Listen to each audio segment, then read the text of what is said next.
Buenos días. A esta hora saludamos y damos la más cordial bienvenida al abogado Franklin Robles Orellana.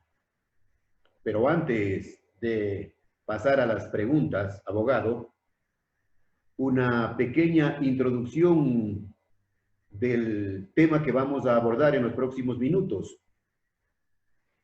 En el periodo de gobierno comprendido entre 2007 y 2017, el Ecuador vivió una etapa de hiperpresidencialismo, todos conocemos, que con un marcado discurso de clases sociales afectó a grupos vulnerables, como los jubilados de varias entidades que por disposición de la ley habían constituido fondos previsionales, uno de los tantos satanizados fonditos.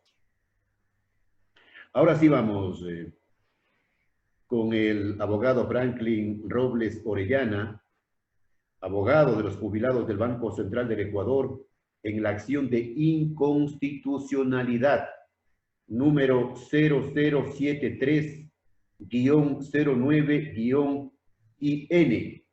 que lleva sin resolver, abogado, más de 10 años en conocimiento de la Corte Constitucional, una década. Esta situación afecta a 1.600 familias aproximadamente de lo que hemos conocido, cuyos jefes de hogar fueron víctimas de supresión total y parcial de sus pensiones. Al efecto, el abogado Robles podrá ilustrar a la ciudadanía sobre cuáles son los antecedentes y la realidad jurídica que ampara esta situación. Le planteo la primera pregunta, abogado. ¿Cuáles son los antecedentes de la jubilación de los empleados del Banco Central? Adelante. Muchas gracias, Jaime. Buenos días y buenos días con su audiencia. Muy contento de estar en este espacio y muchas gracias por la invitación. Jaime, el tema es un poco histórico y tenemos que remontarnos al año de 1927, que es el año en el que nació el Banco Central del Ecuador, y nace por ley como compañía anónima, y por lo tanto el Banco Central siempre se reguló por el derecho privado. Posteriormente, para tener un poco la relación del tema histórico, en 1938 se expide el Código de Trabajo y este cuerpo normativo pasa a regular la relación de trabajo de los empleados con la entidad, sin importar o sin distinción de su calidad de trabajadores o funcionarios de la entidad. Es decir, que desde sus inicios, un derecho adquirido de los trabajadores del Banco Central para la jubilación a cargo del patrono, que en este caso es del Banco Central. En esta misma línea de un poco del desarrollo normativo histórico, nosotros tenemos la Constitución de 1946 y la Ley de Régimen Monetario de 1948, que establecieron la obligación del Banco Central de cumplir con ese derecho consagrado en el Código del Trabajo de brindar jubilación patronal a sus servidores. Es así que desde ahí parte este derecho que nosotros hemos insistido, que es un derecho adquirido a la jubilación patronal. Tenemos una coyuntura ahí interesante ya en el desarrollo normativo, que yo le voy a contar inclusive más adelante. Abogado, se trata entonces de una jubilación patronal amparada por el Código del Trabajo. Explíquenos sobre esta situación y qué es lo que ocurrió en el año 2009 y cómo se vulneraron los derechos de los servidores del Banco Central del Ecuador. Por supuesto, Jaime. Mire, el tema del derecho a la jubilación patronal es fundamental que lo entendamos y siempre se entendió así. Lamentablemente en el discurso político se ha insistido en satanizar no solo los fonditos, como usted bien ha señalado, sino también estas figuras de las jubilaciones patronales de varias entidades que nacieron como entidades de derecho privado y que después ya se convirtieron en entidades de derecho público, porque el desarrollo normativo así lo disponía. Pero el derecho a la jubilación patronal es totalmente independiente de las prestaciones del seguro general obligatorio. No tiene absolutamente nada que ver con el Instituto Ecuatoriano de Seguridad Social. Esa es la premisa fundamental que debemos tener para empezar en el análisis. Entonces, una vez que estamos claros en que se trata de una jubilación patronal y que por lo tanto no se puede confundir con los derechos o con las prestaciones del seguro general obligatorio, vamos a analizar lo que pasó ya después, que en la década de 1990 tuvimos o enfrentamos, el Ecuador enfrentó un proceso de drástico y dramático, de una dramática reducción del tamaño del Estado. Este proceso que empezó en 1992 y después en 1993 con la ley de modernización del Estado, implicó que las entidades, estas justamente como el Banco Central del Ecuador, que habían nacido como entidades de derecho privado, tuvieran que obligar a sus servidores a someterse a procesos de desvinculación de las instituciones. Y es por eso que para desvincular a estos servidores se les obligó a someterse a procesos especiales, como por ejemplo los de jubilación que ya existían en ese entonces. Este proceso de reducción de tamaño del Estado hay que tenerlo muy claro porque finalmente parecería o nos encontraríamos frente a una especie de fraude que se generó desde el Estado porque el Estado mismo les obligó a incorporarse a estos procesos de jubilación y luego el Estado, ese mismo Estado que les obligó a aquello, les dice, yo no les voy a reconocer esta jubilación. Y todo esto, además, sin perjuicio de que el derecho a la jubilación patronal existió desde la creación del Banco Central del Ecuador. Y luego lo que usted me comentaba es, ya después de transcurrida este periodo de reducción de tamaño del Estado, entramos ya en la década del 2000 y más específicamente en el 2000, a partir del 2008, ya nosotros enfrentamos una arremetida del Estado o digamos, desde el órgano de control, en este caso la Superintendencia de Bancos, que realiza una auditoría al fondo que se había creado justamente para cumplir con la obligación de la jubilación patronal. Esta auditoría es, después de más de 60 años, la primera instancia en la que se confunde el derecho a la jubilación patronal con las prestaciones del seguro general obligatorio. Y ahí nace, lamentablemente, ese es el punto de quiebre de la vulneración de los derechos de los servidores y jubilados del Banco Central del Ecuador. Vulneración de derechos. Vulneración de derechos. Abogado, ¿conoce usted cuál es la situación real de los jubilados del Banco Central?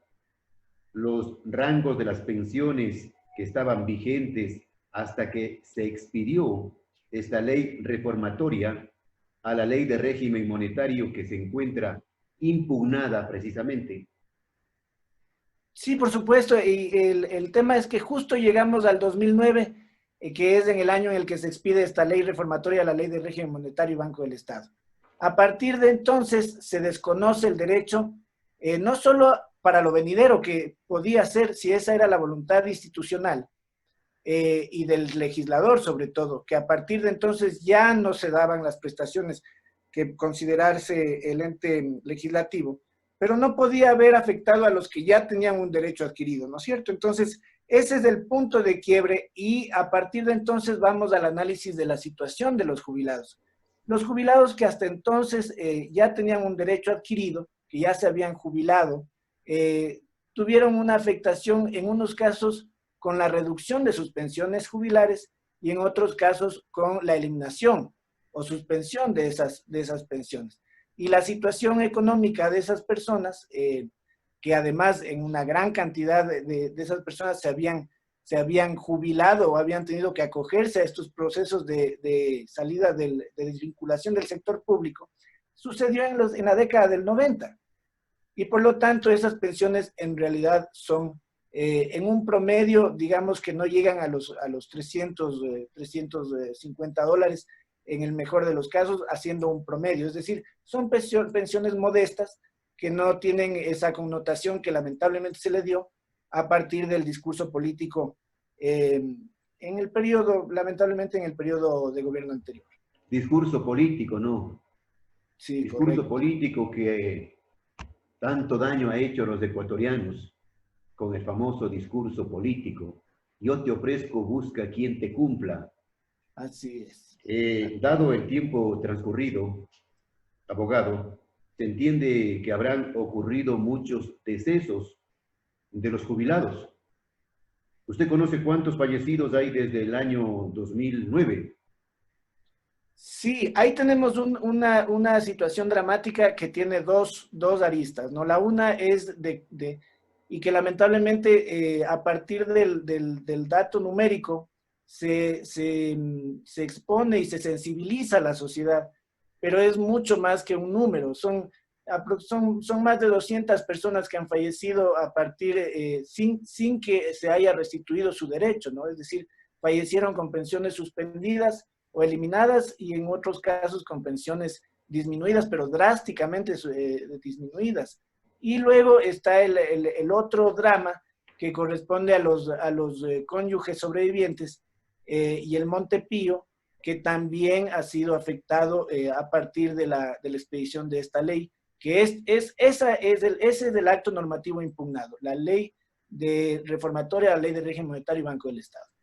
Dramas humanos, abogado, que viven miles de jubilados ecuatorianos, miles, Por supuesto. diariamente padecen, van de Herodes a Pilatos, de institución en institución, pidiendo que el señor Estado, el señor gobierno, les pague por los años de servicio, pero no llega el día.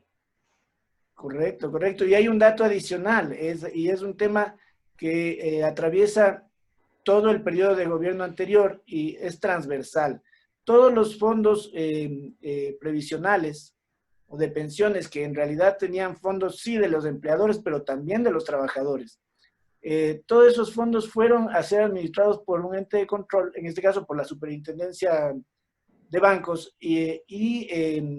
tienen perdón, me parece que es por el Banco del IES.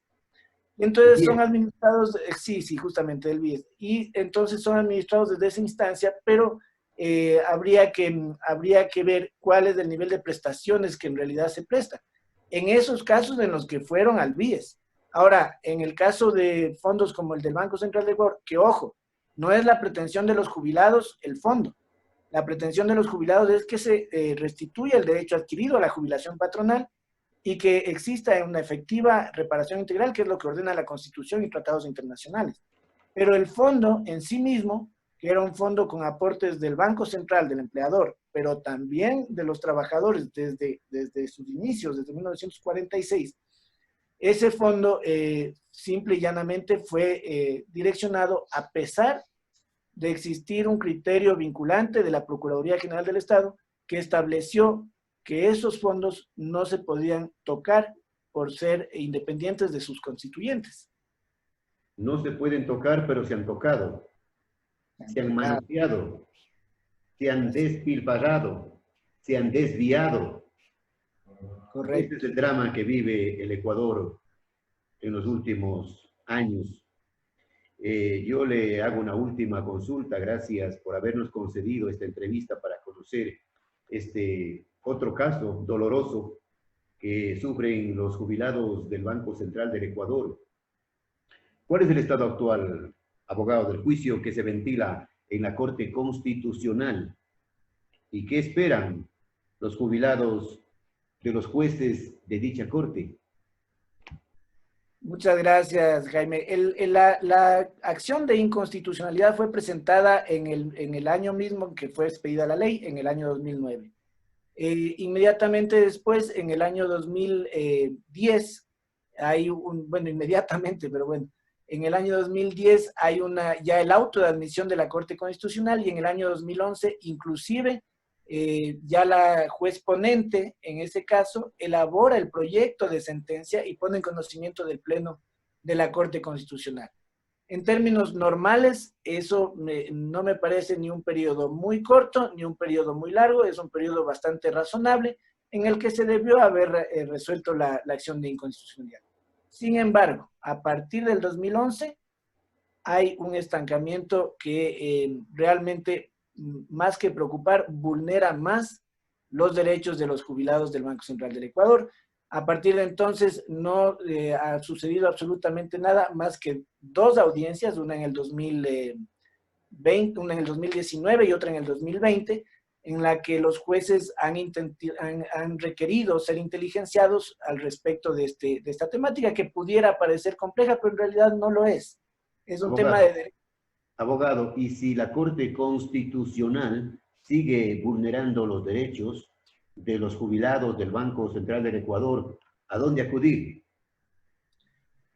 Jaime, ese es un tema que nosotros hemos insistido una y otra vez, porque lo que sucede es que la vulneración al derecho por la gestión o por la disposición o por la violación de los derechos de los jubilados es una cosa, pero otra cosa es el retardo injustificado y la ya evidente denegación de justicia.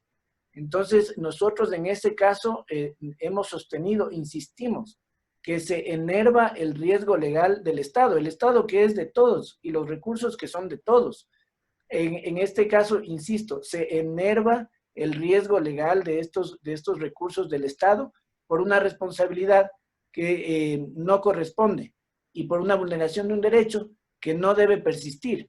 Y además, Jaime, yo lo que hemos insistido nosotros es que haya una resolución en derecho. Y los jubilados del Banco Central no tienen influencias, no tienen formas de coercionar o de coaccionar a absolutamente nadie, y no lo harían si lo pudieran, pero insisten con la verdad, insisten con el derecho. Eso significa que seguirán en la lucha hasta encontrar justicia. Correcto, es que la motivación es la justicia. Lo que quieren los jubilados es que se aplique el derecho y que en virtud del derecho se haga justicia a los jubilados, que son un grupo de atención prioritaria que está consagrado en la Constitución. Entonces, aquí vale otra inquietud. Nosotros nos inquirimos, en realidad, estos derechos que están en la Constitución son efectivos, los mecanismos que tenemos en el Ecuador son efectivos, es posible que con todo lo que señala la Constitución en su parte dogmática, nosotros transcurramos 10 años sin sentencia en una causa que se presentó en la vigencia de esta misma Constitución. Eso es, en mi criterio, inaceptable. ¿Y la Asamblea Nacional no juega algún papel en este problema? Bueno, la Asamblea es el legitimado pasivo en esta acción. Ellos han comparecido en las dos audiencias que nosotros hemos tenido que también comparecer, en las que ha ordenado la Corte que comparezcamos. Y hemos tenido que escuchar realmente los argumentos de la Asamblea, y nosotros creemos que efectivamente con lo que ha planteado la Asamblea y no se ha podido rebatir de ninguna manera el derecho violado, que nosotros sí hemos demostrado en derecho de los jubilados del Banco Central. Usted es un abogado en libre ejercicio que ejerce la profesión en la capital de la República, Quito. Sí, Jaime, sí, yo soy abogado en libre ejercicio de la profesión, tengo estudios de posgrado en Derecho Financiero y en Procesal, y ya en la parte de los afectos y de los cariños, mi familia es del Cañar y tengo un vínculo muy estrecho con esa provincia y también, por qué no decirlo, con Cuenca y con Azuay. Gracias, abogado Franklin Robles Orellana, por haber atendido esta entrevista que será de conocimiento de los ciudadanos, de los ecuatorianos y especialmente de los jubilados del Banco Central del Ecuador. Muchísimas gracias, Jaime. Estamos nosotros en la lucha y realmente estos espacios lo que hacen es visibilizar una vulneración de un derecho, una situación dramática, y esperamos que sensibilice en todos los espacios, no solo en la audiencia, sino también, ojalá, en los órganos jurisdiccionales. Bien, gracias. Desde siempre y hasta siempre. Muchas gracias, Jaime. Un gusto.